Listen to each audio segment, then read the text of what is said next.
on today's StoryBeat. My philosophy, 3 words. Always say yes. When somebody asks you, do you want to move to LA? Yes. Do you want to be production director? Yes. Do you want to do television documentaries? Yes. And that's the way you're ever going to learn or grow. Say yes. This is StoryBeat with Steve Cuden, a podcast for the creative mind.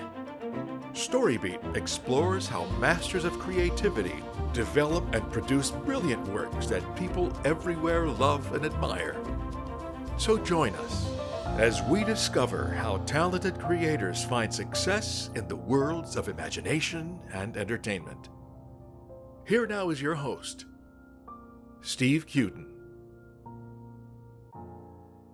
Thanks for joining us on StoryBeat. We're coming to you from the Steel City, Pittsburgh, Pennsylvania. My guest today, Doug Thompson, started his broadcast career at CHUM Radio Toronto in the mid-1960s. Since then, he's worked in New York, Los Angeles, and London, England. He's created programming for the Canadian Broadcasting Corporation and Telemedia Network Radio in Canada, as well as ABC Radio, NBC Radio, and the Unistar network in the U.S. Doug has written, produced, and directed over 1,000 hours of network and syndicated radio programming that's been heard by millions around the world, as well as creating several thousand radio commercials and promos. He's worked with major celebrity hosts like John Candy, Ringo Starr, Grammy Award-winning music producer David Foster, and Rock and Roll Hall of Fame member Graham Nash. In television, he wrote and directed over 30 documentaries, including Hi-Fi Salutes and Hitsville U.S. about Motown with a Canadian perspective. Doug has won 154 awards for his work in both radio and TV. He's taught broadcasting at Seneca College in Toronto for 10 years, and he's currently the chair of the Canadian Broadcast Museum Foundation. So for all those reasons and many more, it's a true honor for me to welcome the extraordinary award-winning writer, producer, and director, Doug Thompson, to StoryBeat today. Doug, thanks so much for joining me. Steve, it's my pleasure to be here. Well, the great privilege and pleasure is mine. Trust that. So let's go back in time a tiny bit. How old were you when your interest in show business and programming and radio, when did that all begin for you? At what age? Well, the interest part started when I was 13, but prior to that, my mother and father and I, when I was a young kid, would sit around the radio and listen to people like Charlie McCarthy, Edgar Bergen and Charlie McCarthy, Jack Benny, the Lone Ranger, of course, from Detroit. But I didn't really understand music and radio until 1959, when I heard a song called The Battle of New Orleans by Johnny Horton, which was being played that was a big hit at that time. And I couldn't figure out, I liked it so much, I couldn't figure out why radio stations weren't playing the damn song every hour. But now obviously later found out about formats and all the rest of that. So that was it. And I was living in a city just outside, across the border from Watertown, New York, Kingston, Ontario at that time. And then we moved to Oakville, Ontario, which is about 25 minutes, 30 minutes outside Toronto. And I discovered CHUM in 1959, and they were playing Johnny Horton. So I said, I got to listen to this. So basically, I listened to that station from that time until 61 when we moved to Edmonton. My father was in the Army, so we moved around a lot. My question for you, Doug, is you grew up in the era where TV existed. You didn't grow up in the era where it was radio and there was no TV. So why did you get fascinated by radio? No, it was a case of once I started listening radio like full time in 59, it was like I loved the disc jockeys on CHUM, and I loved some of the other stations I listened to. When I got to Edmonton, I'll tell you a real quick story. When I got to Edmonton, that's way up there in Alberta, and it's real north. But I was able to get WLS from Chicago on a skip, and Wolfman Jack coming up from Mexico. So it's like, this is fascinating stuff. Now, I never want to be on the air. I really don't have the kind of voice for that, but I was always in my high school, we had a radio club. So I joined that, and for some reason quickly became the president. I guess nobody else really wanted to do it. And I was producing promos for the show, and we would actually do broadcasts to the whole school when I was like 15, 16. So in other words, you've been after this for quite some time. This was a fascination for you early on.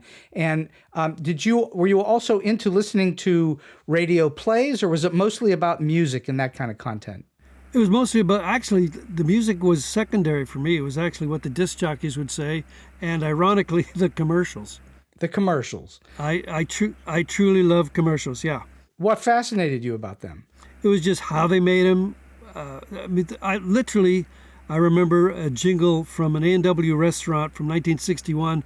I could sing verbatim. I won't because I can't sing, but I remember the words all the way through, and the commercials kind of stuck in my head for some reason. Then you've always loved promotion and commercials and marketing and that kind of thing, yeah? Absolutely. I started in Edmonton as an intern, back before there was such a term as an intern. And basically I answered the phones when people would call in and request songs. And the disc jockeys showed me how everything worked. And eventually I got hired in '64 to be a board operator on their early FM, which was just playing classical music at the time, and do the remotes on AM. So that's really when I got my first start. But I had always loved CHUM, and I back in the early '60s, before we moved to Edmonton, the CHUM used to go to the Canadian National Exhibition every year and have a trailer. All their disc jockeys were there and all of that. And I said to one of the disc jockeys one time, "I'm going to work there one day." And he patted me on the head and said, "Sure you are, kid." And when I got there 4 years later, he was still there, and I reminded him of that. He says, "I had a lot of people say that to me. You're the first one who ever got here." Wow. Well, you were determined, that's for sure. And clearly it held you in good stead. You didn't go to school to learn radio, did you? That was your school, CHUM, yeah? Well, CJCA in Edmonton, which was a top 40 station there, that was my school, yeah. So you have no formal training? Absolutely none. Only what I self-taught or what I was taught by engineers at the time. I think that's one of the beauty parts of the business of show business that I've been in for a long time as well. And it's that school, I think, helps in some ways. I think it helps to mature people, but it's not critical to having a life and a career in the business. It doesn't require a degree of any kind to do what you do. How did you then learn to write for radio and commercials? Did you just by doing a lot of it? No, I was writing way back when I was like 13 again. It wasn't poetry, but I was writing stories, and I didn't realize you could actually buy books back then. I was so naive. There was a book. For some reason, I'm fascinated with the Lincoln assassination. And there was a book by Jim Bishop called The Day Lincoln Was Shot. And I borrowed it from the school library. I didn't know you could go out and buy books at the time. I didn't have the money anyway. I was a kid. So I started rewriting that, taking that book and writing it out in longhand. It took me months to do it, but I actually did it, yeah. So I believe Hunter S. Thompson, the writer Hunter Thompson, actually hand-typed, I think it was either Hemingway or Faulkner or something like that. He hand-typed an entire book, and then he learned how the rhythm of the language worked by retyping it, which is something what you're saying you did. I guess all Thompsons are kind of weird. I don't know that that's so weird, as it's very determined to learn how it works. Is the usage of language for radio different than standard plays or movies or TV? Is the way that people use words different because it's an audio-only medium? Oh, yeah. I mean, if you look back at famous people that told stories like Gene Shepard, WOR in New York, the Christmas Story movie was his. People would just be fascinating, just sit there and listening. I mean, back when I was an early young kid, and we listened to Edgar Bergen and Charlie McCarthy, I mean, come on, I'm listening to radio. How do I know he's not moving his mouth? Exactly right. So, yeah, radio language is definitely different. You have to, I remember one time I was at a seminar, and then whoever was giving that seminar said, if you don't catch the listener's ear in the first 5 seconds, they're gone. They may not leave, but they won't be listening. That's very important. I think that's one of the critical factors of the difference between radio and TV. In TV or film, you need to be able to catch them in the first minute, but you're talking about in the first 5 seconds, you have to hook them. In a commercial, absolutely, yep. And so what is the trick for that? Was there some kind of a technique or tactic that you used in order to hook an audience in the first 5 seconds? Well, yeah, you could have a unique sounder like a just a music piece of things. Stan Freberg used to start in the middle of a sentence. You said what again? That kind of thing. And it worked for him. Everybody has their own different technique. The great Stan Freberg, one of the great voices of all time. Yes. When I was living in L.A. working with John Candy, his office was on Sunset. And I'd always been a huge Stan Freberg fan. I had all his albums on Capitol, and I had his book. And so one day I just drove down. We were up in Brentwood, up at San Vicente in Wilshire in L.A., which is quite far from where he was. So I just drove down to his office one day, walked in cold, and I said, "Was Mr. Freberg here? Could he sign my book?" And by golly, he came out and signed the book. Wow. Well, today they think you were a stalker. Yes, that's right. It would have had me shot. Do you think of yourself as you're creating these promos and ads and so on? Do you think of yourself as a storyteller? Are you telling a story? Sometimes, but sometimes it's dialogue too, and you're still telling a story then. There's different techniques for everything. It depends on what the product is, they want to say. So you got to take all of that into consideration, what the client wants. So it's really, every commercial is different, and a lot of them are bad, but some of them are really good. Well, if you're going to churn out, hundreds of them, some of them are not going to be great. That's just the nature of that beast, right? When I was actually production director at CHUM in the late 60s, at one point, around Christmas time, because you have to produce a lot of commercials for Christmas, and then Christmas Day, bam, you got to go back to the old ones. I think I produced one day, it was close to 45 different commercials. So not many of those would I ever put on a reel. They weren't that good. You just have to get them out. And that's just a matter of quantity, not quality. And so are you trying to make them good at the same time, or is it just not possible to do? Oh, yeah. You try and make them as good as you can, but sometimes you just got to put a piece of background music under it, and away you go and move on. But, I used to normally during a production day, I would pick and choose the ones that I thought were written better and that could maybe use a little more time. And then I take a couple hours or 3 hours or sometimes take half a day to make them as good as I can make them. And I assume most of the commercials that you did had both voice and music of some kind. Would that be true? In radio, not always. Sometimes it's just cold voice. Just voice. And so, all right. So what for you then, in your experience, makes good radio good? Why is radio listenable? What is it that, causes a person to turn on a channel?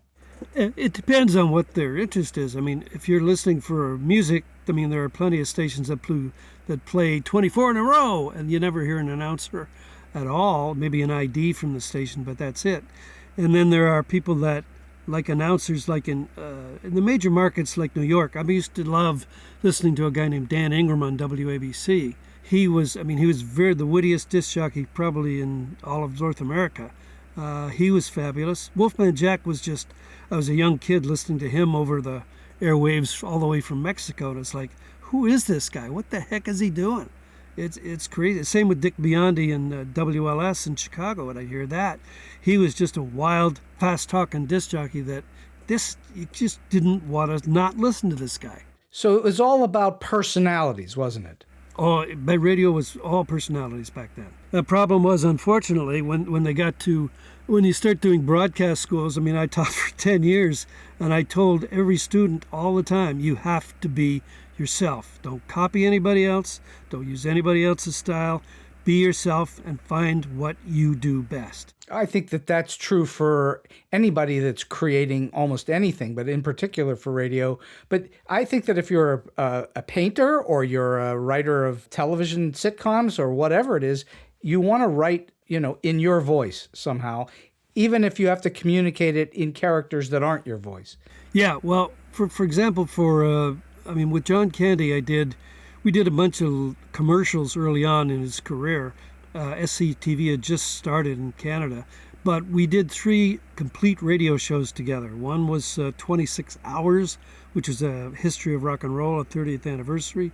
One which was just called That Radio Show with John Candy, which was just him and me, and I'd write some of the bits, and he'd ad-lib some of the others. But when we did the Radio Candy in L.A. that was on, I believe, it was originally with a company called TransStar, And that merged with Dick Clark's company, United Stations, and became Unistar. And we had, for the first year, it was a 2-hour show. John was the disc jockey, but he wanted to make it like an SCTV on radio. So we had fake commercials and fake promos and all that.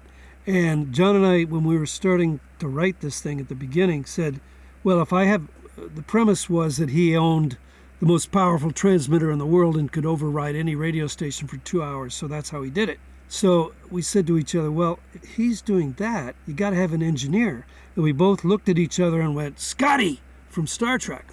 And so I called Jimmy Doohan's agent, who also, frankly, happened to be Canadian, Jimmy Doohan, that is, and said, would he come in and do this show every week with John Candy? And he said, absolutely.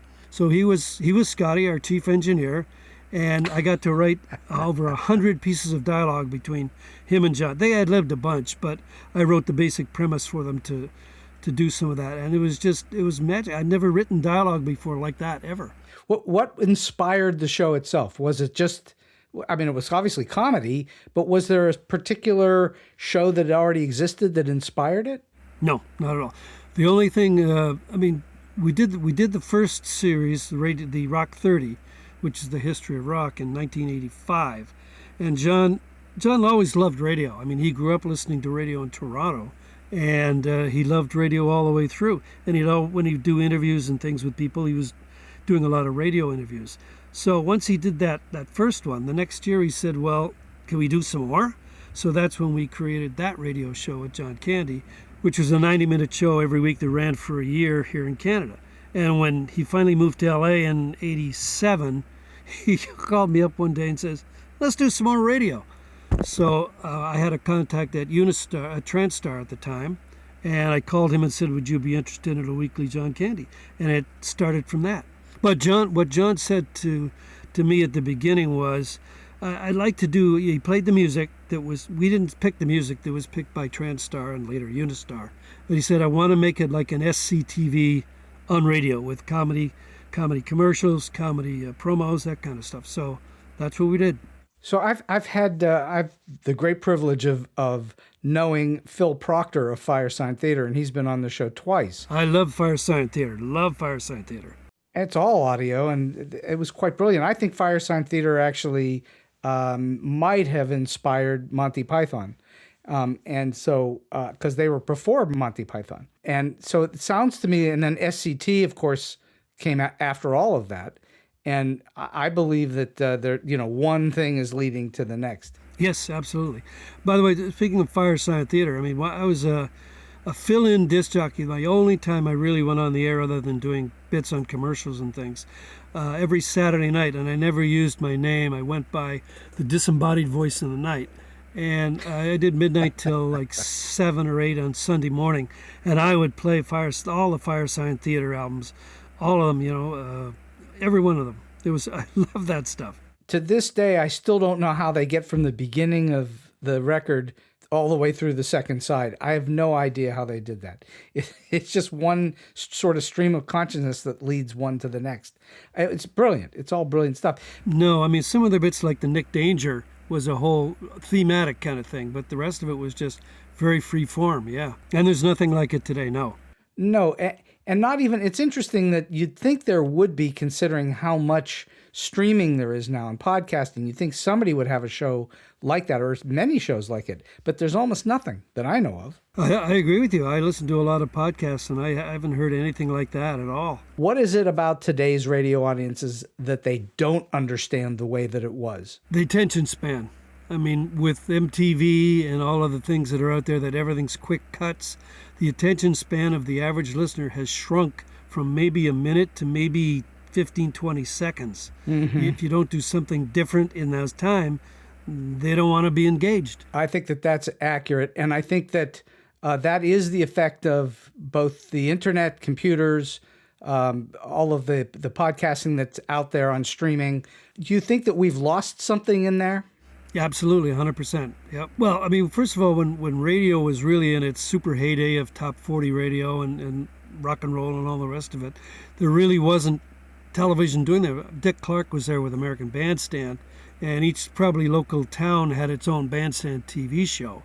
but there was nothing like radio to really get your and hear their songs first. Now you got Spotify, you got all these other places that they can hear music.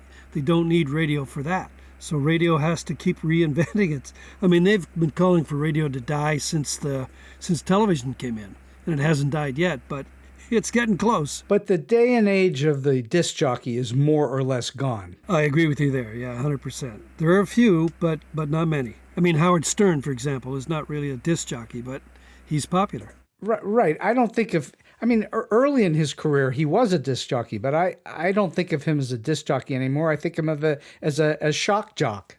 He's just a talk guy. Well, he's changed since he's gone to Sirius XM. He's not quite as shocky, but as he was on in New York radio. But yeah, I mean, he doesn't play music at all, except if the artist is there that plays music, they do songs.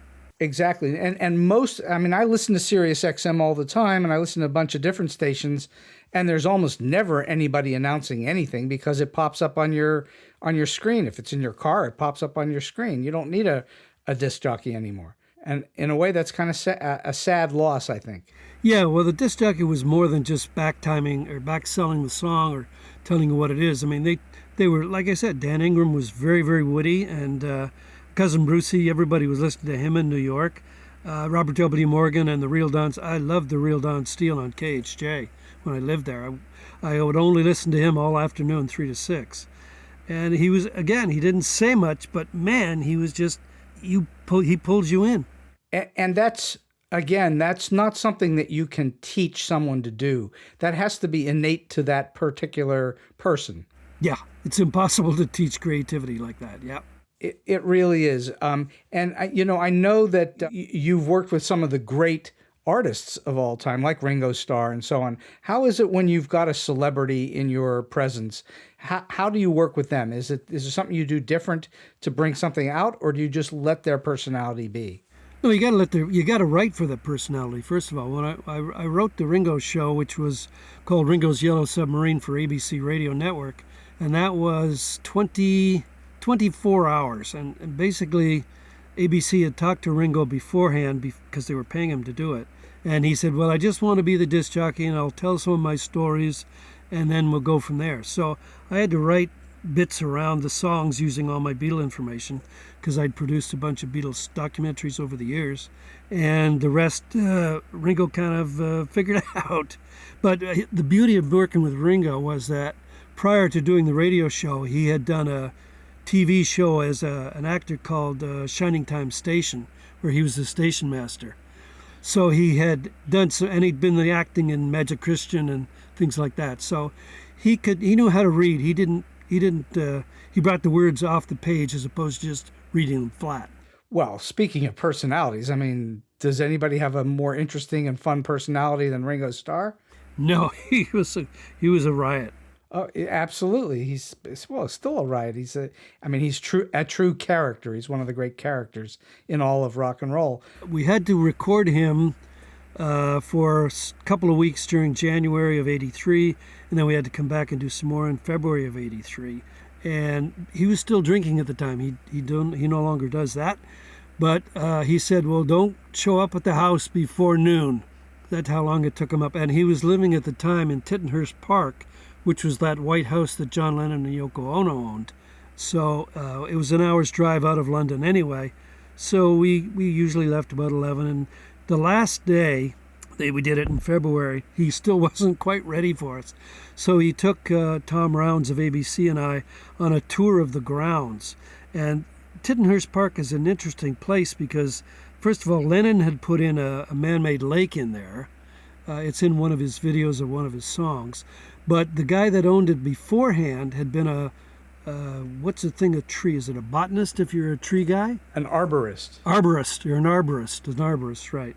He had trees imported from all over the world, planted everywhere. And Ringo said to us, he said, I got to sell this place. He said, well, why? I said, well, I guess you get a lot of Beatle fans. He said, yeah, but we get a lot of Beatle fans that show up at the gate, but then we get all these Japanese tourists that just want to see the trees. They don't care about Ringo. They just want the trees. No, they want the trees. So you have also done a pretty fair amount of TV work as well. Am I correct? Yeah, that was later in my career. Yeah, I did 30 documentaries here in Canada. Yeah. And when you did those documentaries, did you miss having an audio-only setting, or was there something about the documentaries that drew you to them? Well, here's the thing again. It's basically, I had not planned to do it, but I'd always wanted to do it. Okay, TV people are probably going to shoot me for this, but it's basically radio with pictures, okay? If you're doing documentaries anyway, not necessarily movies themselves, because there's all kinds of intricate stuff in that. But I had met a guy that had a television network here in Canada, and he said, I love some of the radio things you've done. Do you ever think about doing it on television? I said, well, I've always wanted to. And he said the same thing to me. Well, it's just radio with pictures. So you just got to cover whatever you're talking about. At the interview, find something to cover it if you don't have him on screen or whatever. And basically, that's what I did. I'd never done television before that, ever, except for commercials. Well, let's talk about documentaries for a moment, because I'm fascinated by them. Did you also do audio documentaries for radio? Yeah, that's the 1,000 hours that I did. Yeah. Those are documentaries. Those are all documentaries. Well, music specials documentaries. And so when you were doing those, were you coming up with the ideas, or was somebody giving you the ideas to do? No, I was coming up with them. When I worked at Telemedia, which was the largest radio syndication network in Canada at the time, I had to come up with 6-hour holiday specials every year to fit the holidays like Christmas, Easter, July 1st for us, July 4th for you, Thanksgiving, which we have in October, by the way, we beat you by a month, and maybe sometimes Halloween. But so I had to come up with ideas for all of those. And after a while, it got crazy, but I somehow managed to do it. So when you're making a documentary for radio, for audio only, how long does it take to figure out how to make one of those? Does it take a long time, or do you have to crank them out pretty quick? Well, I'll give you a good example of the difference. When I was at CHUM, I was production director in 68, 69, 70. They wanted to do, in 1970, the CHUM program director said, look, the Beatles are breaking up. We should do a documentary on them, 12-hour documentary. Okay, let's do it. They gave it to one of the writers at the station. He took 3 months to write it. This was early of 70. And then when we got it, actually the script, we recorded it, we basically put that together inside of 2.5, 3 weeks. When I did a special on, it's crazy. I ended up in the hospital actually at the end of that, because it was already on the air. I was doing 8 of the 12 hours. One of the other producers were doing the middle 4. I had done my first 4, and I was working on the last 4, but there was no time. It literally was going on the air that weekend. And so I started on the Monday morning at 8 o'clock, went into the station, and did not leave until Saturday morning, except I'd go home for an hour and have a shower, then go right back and work. And my foot swelled up somehow to like twice the size. I did something to it. So on that Saturday morning when I finished the last edit, my friends drove me to a hospital where I was in. They had to, put stuff in to let the swelling go down. I was in there for 3 or 4 days. Now that's dedication. But I didn't sleep all that entire time. Yeah, well, I had to get on the air, Okay, so let me ask you, that's what I would call serious pressure. How would you deal with that pressure as you were going along? What would you do? Was there anything that you would do psychologically or physically to keep yourself, on some kind of an even keel? What would you do? How do you handle it? For the particular Beatles one, I don't drink coffee. I don't take pills. So it was just adrenaline that just kept me going. It had to get on the air. Just pure adrenaline. Yeah, I had to make it as good as possible.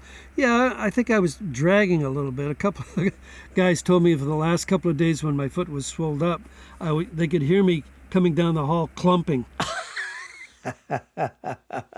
You must have sounded like a pirate. Exactly, yeah. What did you do? Literally everything? Did you gather the materials? Did you write the shows? Did you edit the shows yourself? Did you do all of that? Everything technically. I didn't. The particular one, the Beatles one, CHUM, I did not write. That was written by a brilliant writer who eventually became my partner, named Bill McDonald. And Bill eventually ended up in L.A. working with Chuck Blower, who was one of the greatest commercial producers ever. And he lives in Colorado now, but I did not write that one. But everything else since then I did write, yeah. Do you also, in a documentary for radio, do you also have to hook an audience in the first 5 seconds? Is it the same problem as a commercial? No, that's a little different. But you do have to have a great opening, and I'll give you a good example of that. John Lennon was killed in December of 1980. So in 81, I wanted to do a special on John, which was 3 hours at the time.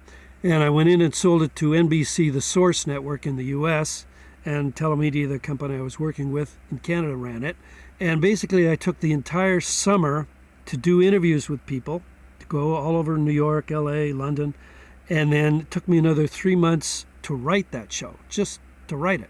And then I went in the studio and I engineered myself and produced it. And we hired an announcer from L.A. And what I did at the beginning of that show was I wanted to recreate John's murder again so that people would understand what happened to him. And so when I was in New York one time, I went to the Dakota where he lived and died at about 11 o'clock at night one night, and just kind of had my tape recorder and just taped the sounds of traffic. And I brought that back, and there's a song that Yoko had done called, I'm going to forget the name of it. Anyway, there's at the beginning of it, there's the two of them just laughing and walking through Central Park. So I used that audio from that, and then I had somebody call out, actually I did it, I call out, "Mr. Lennon," which is what Chapman did at the time, and then I used a gunshot modified by Yoko on her album, oh God, I'm bad with names here today. Anyway, whatever album she released after he died, Seasons of Glass, I think it was. And there's a gunshot there that just goes bam, bam, bam, bam, bam. It's echoed back. I used that. And then I had all the reaction from the people that were there. Oh my God, all that. And I had quick interviews like Harry Nilsson saying if somebody wants to kill you, they'll kill you. And I had their first manager, Alan Williams, say, he was the most interesting person I've ever met in my life, that kind of thing, all the way through. Now, that ran in the U.S. on about 150 stations, in Canada 65. We're a smaller country, but the only station that would not run that little 12-minute intro was the station in New York City. They just thought it was too much for New York listeners. So they did something else. I don't know what they did, but they didn't run that. So when you go to put a documentary together, an audio documentary, I assume, correct me if I'm wrong, and if it's about the Beatles or John Lennon or whoever, there's going to be a lot of music in it. Oh, of course, yeah. Same with the Ringo's Yellow Submarine, same with Radio Candy, same with all of the shows they do. There's music in there. Yeah, music elements of it, yep. And when those shows happen, you're not having to obtain rights to play the music, you're just paying them through the collection societies? That's correct, yeah, because they were run on radio stations, yep. What you had to do was give the stations a cue sheet, which lists all the songs and all the publishers, and then they pay through their annual royalties. So when you went to make visual documentaries, TV documentaries, did you have to do clearances at that point for that kind of music?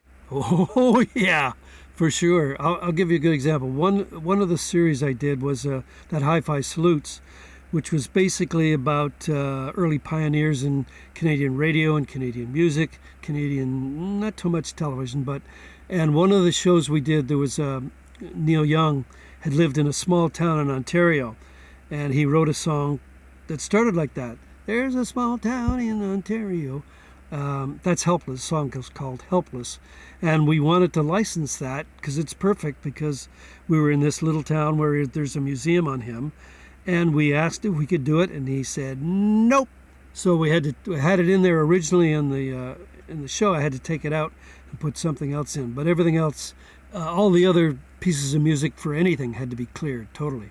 Yeah, that's one of the big difficulties with doing any kind of any kind of show, let alone a documentary, with legal clearances of material that you want to put on your show. And I might assume that over time, there were things just like that you wanted to use but couldn't because you couldn't clear the rights. Exactly. That's it. I mean, some people, Neil Young has never, ever allowed any of his songs to be used for commercials or in documentaries, as far as I know, unless he put it together, unless he's involved in it somehow. Sure. Well, I guess that's certainly his right to hold those rights back. When you plan out an audio documentary versus a visual documentary, a TV documentary, is the planning of those different? Oh, yeah. The Hitsville U.S., which is the Canadian version of the A, we all say A. How you doing, A? So it's EH. That's because there were a lot of Canadians at Motown over the years. But that particular documentary took over a year to do because we had to go to LA and go to Detroit, and we had to go through all the interviews and listen to them, and I had to decide what to use and all that stuff. So it took a year to actually put it all together and totally from the beginning to the very end, final edit, final cut. You include a camera in that work, whereas for radio, you don't need the camera. Yeah, absolutely. And you have to have a good cameraman too, with make sure you get the angles and the shots that you need. Absolutely. Well, that's part of what makes it work one way or another. So do you have a preference between having worked in a visual medium versus an audio medium? Do you prefer one over the other? Not really, no. I like doing television now, but it does take a long time, a lot longer than radio does. And again, in radio, you can do it all yourself. All you need is an announcer or an actor or whoever's going to be in it, and the interview pieces. But I've been doing interviews. God, I've done over 1,500 interviews over the last 25 years. So that's a lot of interviews. I've done over 400 of these, and it takes a lot of work. So I really admire that. If you've done 1,500 of them, that's a lot of work. All right. When you start to work on a subject, do you then discover a lot of things in your work to put it together that are surprising to you? Do you discover things? Oh yeah, because you've got to do a lot of research if you're going to do a profile on somebody. Massive research. If there are books written about them, you got to read them all. You got to write down your notes. If you're going to do an interview with them, you've got to be able to find little things that haven't been told before. Like for example, when we did the Ringo show, this was again '83. Ringo played "Hey Jude" for us. He said, "Do you know Paul's swearing in there?" No, he's not. And he played us the track and said, "Listen here, right here."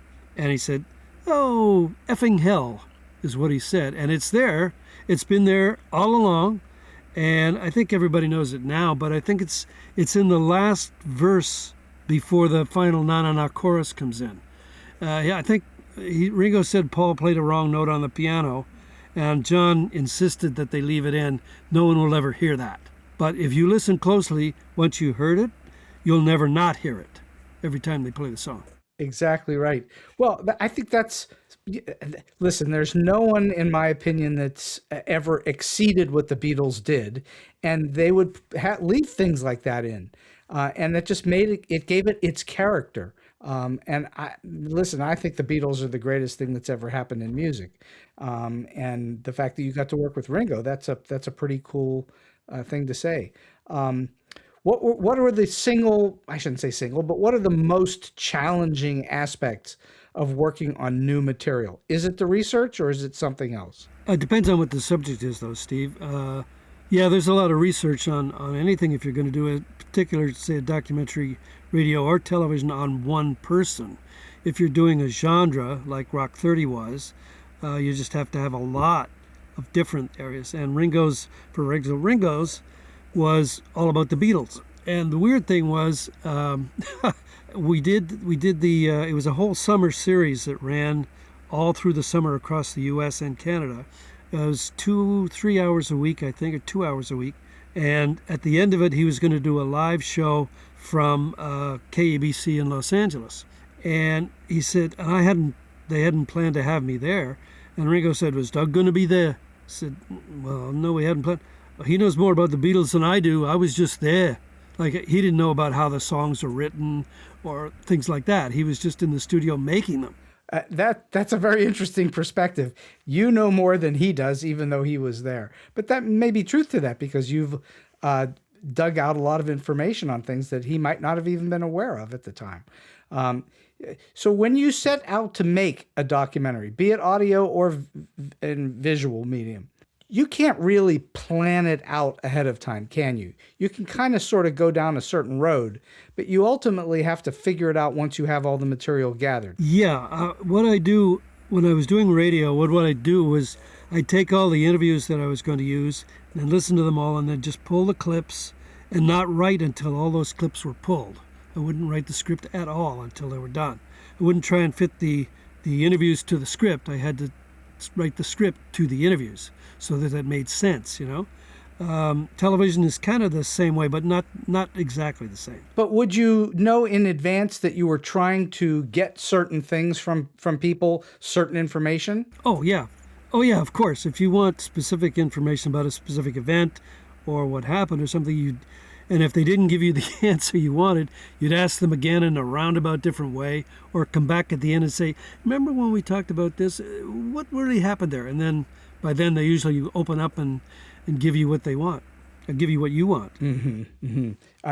And so what then for you is the most satisfying thing about making either documentaries or programming radio? What satisfies you? Finishing them. You like to be done. I do. I don't like an empty page. I don't like a blank page or a blank screen on a computer. I want to be able to play the final thing. And I'd rather not have to do it, but unfortunately I do have to do it. Yeah. Well, you and I are birds of a feather on that. I always say there are basically two major kinds of writers that are either that love to write or those who love to have written. And I'm in that latter category. I like to have written. And that's what sounds like you are too. You like to be finished. Absolutely. 100%. Yeah, exactly. But I do enjoy the writing process, though. Well, you've done an awful lot of writing and producing, so clearly you couldn't have hated it that much. But you loved the process, but you liked it more when it was past time when it was done. But the thing of it is, Steve, even with all the ones that I've done and you've done, it doesn't get any easier. You know what I mean? Oh, no. When you start a new one, you start from scratch. Oh, yes. It never gets easier. What's that old cliche? It's the tyranny of the blank page. Exactly, yeah. Now it's the blank screen, but yeah. Yes, exactly. Tom Hanks apparently wrote That Thing You Do, the movie that he wrote and directed about this fictitious rock group, on a typewriter, a manual typewriter. He's a typewriter junkie. I know that, yeah. But it'd be a lot of whiteout, a lot of Mike Nesmith's mother's whiteout. Oh, my goodness. I went through gallons of whiteout when I was a young man, and I'm so happy I don't have to do that anymore. Yeah. I want to ask you for a moment about teaching, which is part of your history. You taught broadcasting for many years. Even though you had no formal education yourself, you then were teaching in a formal setting. What would you say are the common mistakes that novices that you're teaching that don't know what they're doing, what are the main mistakes that they typically do early on, and how can those mistakes be avoided? It's interesting. The school that I taught at, which is Seneca College here in Toronto, basically for broadcasting didn't hire professors. They hired people that had been in the industry a long time so that they knew what the hell they were talking about. A lot of people that start out as teachers, like for example, my younger brother, 7 years younger than me, actually started out as a teacher. And he knew all the book learning and all the rest of that, but he eventually ended up in the Northwest Territories of Canada, which then became Nunavut, one of the provinces up there, where and he had to relearn everything because the students were not regulars. They weren't students like had been down south. So he had to completely teach himself how to teach again from using the students. You have to take what I felt for teaching the broadcast students was every year they were around 19, 20. I think the oldest I ever had was 36. Basically, you feed off of their energy. You know almost within the first couple of weeks once you've talked to them and just kind of got the feeling for them, who's going to make it and who's not. And you just try and get them all to the same point. There's certainly truth to being able to tell in a classroom those who have a spark to it and those who don't. But my experience has been that doesn't necessarily tell you whether someone's going to make it or not. It just means that at the moment in that classroom, they're the ones with the interest. And of course, as a teacher, you might want to glom on them. I always told them the first day of the first semester, look, if you don't have a real, honest to good passion for this, where you're going to go out into a small town and make no money, but work 28 hours a day, then please don't think about this career at all. And they drop off slowly, bit by bit. But the passion was the absolute key word. And it is for me too, and that's what I teach as well, that if you don't have a passion for this business, it might not be for you. Otherwise, you're going to get trampled on by all the people that do have passion. Exactly. Absolutely, 100%. Yep. So aside from passion, what should beginning broadcasters or podcasters or documentary filmmakers, what should they concentrate on in order to be produced that many don't do? What do you think that they should be focusing on? Boy, that's a hard question. I had no formal training in anything. Is it storytelling? Yes, absolutely, 100%. Yeah, you have to. You have to tell a story from beginning to end, even if you're not doing it chronologically. Well, that's for sure. You have to understand how a story works, because at the end of the day, what you're doing is, and please correct me if I'm wrong, you're right. You're telling stories, even in a documentary. Oh, 100%. Yeah, that's the only thing that interests me in doing that is telling stories that are interesting. I don't think I could do a story on a walrus, for example, that would do it justice. You know, you got to get the stories that, oh my God, really? Did that really happen? That kind of thing. Yeah. Tell the listeners about the Canadian Broadcast Museum Foundation. What's that all about?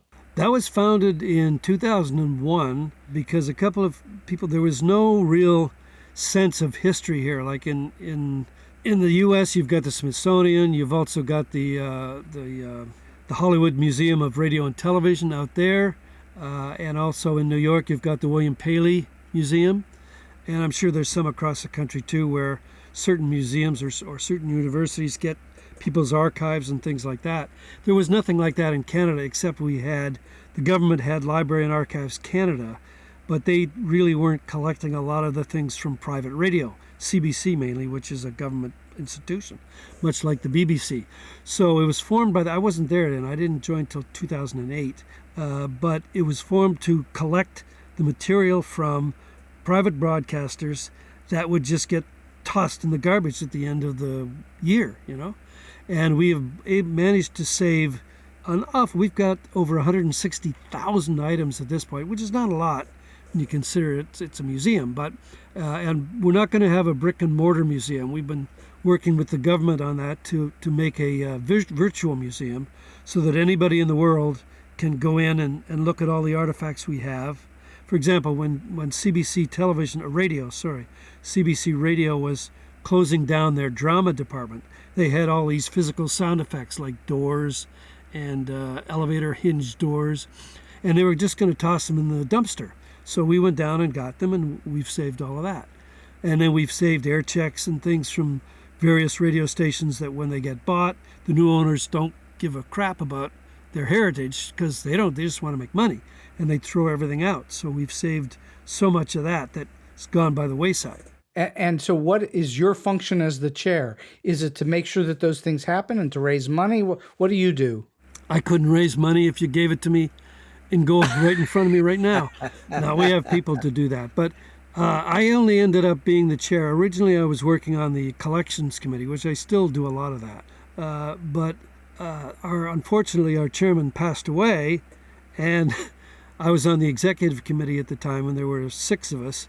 No one else wanted the chairmanship. So, well, Doug, you have it. Okay.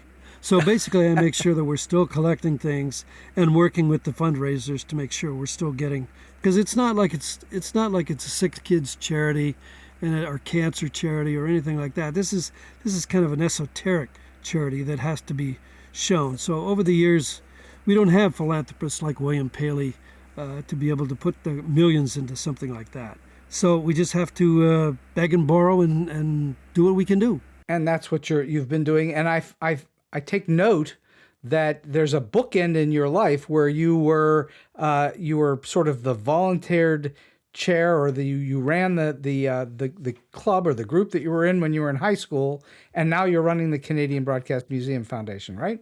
Yeah, well, in high school, though, we weren't saving broadcast history. We were just trying to get the students to go to lunch properly, you know? But you're doing the same thing, essentially, where somebody has volunteered you and you're in, and there you are. Yeah, right? Exactly right.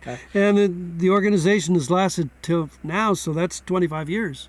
2060, around 25 years, yeah. And is there a place online where we can find it, or is it still being developed? It's still being developed, but there is a site, arium.aireum. So it's Air Museum, Arium, .ca, I think. There's a video there. There's some things up there, which was a prototype we did years ago. But we're probably by the end of next year, we'll be ready to put everything online. Because obviously you have to film it or shoot it, photograph it, and then write descriptions about it and that kind of thing. If it isn't a video or a film or a movie or whatever. If it's radio or audio, you got to write a description of what it is, who the person was, because a lot of these people that would be going there wouldn't know who some of these people were that were on the radio in the 40s and 50s and 60s even, or 70s or 80s even at this point. But there will be no physical museum anywhere. No brick and mortar museum, no. No brick and mortar. Well, I have been having just an absolutely fascinating conversation with Doug Thompson, who has spent many years creating radio programming as well as documentaries. And we're going to wind the show down just a little bit. You've clearly met and worked with huge numbers of people throughout your time in the industry. And I'm wondering if you're able to share with us, beyond what you've already told us, a story that's either weird, quirky, offbeat, strange, or maybe just plain funny. I have a couple. When we were doing the Beatles show at CHUM in 1970, we called around and got a lot of interviews with people. And Ed Sullivan agreed to do an interview with us because the Beatles had first appeared in America on the Ed Sullivan Show. And Ed Sullivan had done 1,000 Sundays he'd done. He was on the air for some 20-something years. And so this was a phone interview. And the way the phone system, I think if you remember back to 1970, those phones had like buttons on them with multiple lines. And in order to record it the way we had to do it, we'd have to put the person on hold and then let them go. You wouldn't be on the other line with them, for example. So we did the interview with Mr. Sullivan. It was great, fabulous. But before we started, I said, okay, Mr. Sullivan, I'm going to hang up the phone here and then you'll start. And he goes, you want me to hang up on this end too? No, sir, please don't do that. He didn't quite get that. The other one was with John, with Candy. I was on a lot of the movie sets. We were in England one time. He was shooting, he had a one-day shoot on The Little Shop of Horrors with Rick Moranis. And the director of that was Frank Oz, who I had worked with when he was doing Fraggle Rock in Toronto, which is a TV series, and he was also co-directed the movie The Dark Crystal with Jim Henson. And so I knew Frank, and I knew Rick, and John, and I went to, he said, we're going to dinner at the St. James Club, a very posh club. I said, John, I didn't bring a suit. Oh, don't worry about it, they'll be fine. We get to the restaurant, and this is like a very exclusive British restaurant, and I didn't have a suit. I was just wearing a jacket and didn't have a tie. Oh, sorry, sir, we can't let you in. Well, I was a guest of John, so they were going to have to let me in. So basically, they gave me a waiter's jacket, which was like the sleeves were three inches beyond my fingers, and a tie. Now, around the table was Frank Oz, who is Yoda, and Miss Piggy, and all of those people on the Muppets. Rick Moranis, who's an incredibly funny guy. Steve Martin and his then wife, Victoria Tennant. John Candy, John's two agents and Rick's two agents and Steve's two agents from L.A. And it was the singular most morose night of my life. Oh. Everybody was just depressed. Why? Nobody. I think the waiter was actually funnier. Nobody said anything funny at all. Oh my goodness. Why was everyone so depressed? Well, I think it was near the end of the shooting of the film, and I think they were just all bone tired. But I had some of the greatest comedians ever around this table, and nobody said anything funny. That's funny. The other one with John, real quick, was that we went to this very famous Studio 54 type club in London called Stringfellows. And now John he'd had Blues Brothers been out, but not Uncle Buck or any of those big ones yet. So we went to go there, and so I walked up to the bouncer, the doorman, saying, "I've got John Candy here. He's a movie star. Can we come in?" The guy looks over at John, looks him up and down, and goes, "Don't recognize him, sorry." So, but he's been in Blues Brothers, he's been in this, I'm not counting you in. So I hang my head and I'm walking back to tell John. It's like, oh God, how am I going to tell him he can't get in? And this American couple come out of the club and they spot John and they go, "John Candy, oh my God." And they rush up to him. And the doorman goes, "You know this bloke?" "Yeah, he's John Candy, he's a movie star." "Oh, come right in, gentlemen."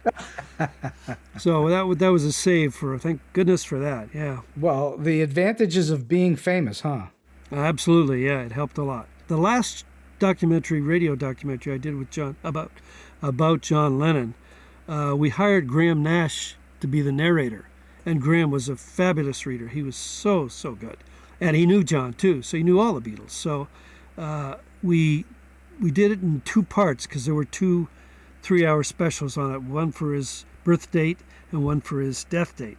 And he had the first one we recorded in Chicago on an off day on a Crosby, Stills and Nash tour off day.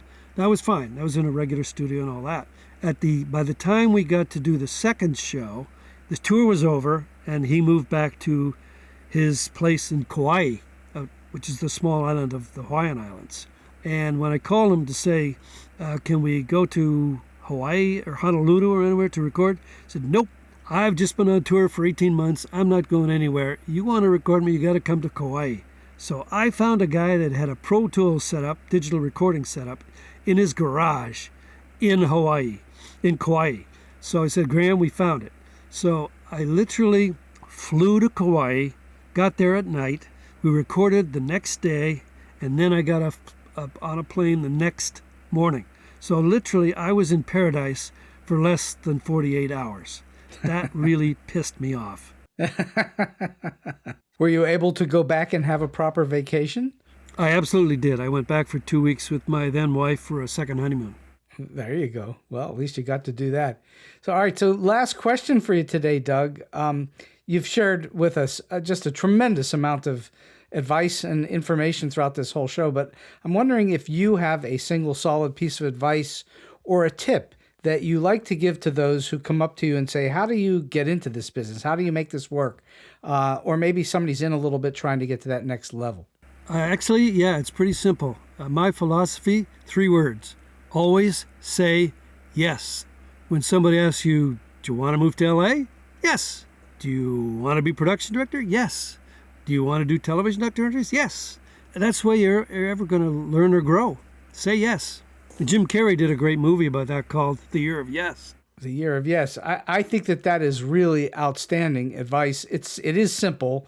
It sounds simple. It's actually hard for some people to do because, like you say, do you want to move to Los Angeles? Yes. Well, that then suddenly requires a certain amount of effort and money and time and all the rest of it. And that scares people off. But I think that's what separates the successful people from people who struggle and struggle and struggle. So I think that's really fantastic advice. Just say yes. That's it. That's how I've lived my whole career. And look at how it's worked out. It's worked out spectacularly well. Doug Thompson, this has been an absolutely wonderful show today, and I really can't thank you enough for your time, your energy, and your wisdom, and all this interesting history that you've shared with us about radio and making documentaries. Thank you so much for being on the show with me. Steve, it's my pleasure. Thank you very much. And so we've come to the end of today's Story Beat.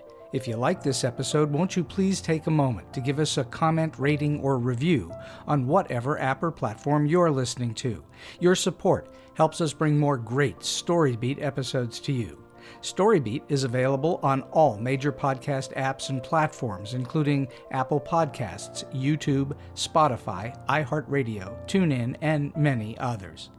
Until next time, I'm Steve Cuden, and may all your stories be unforgettable.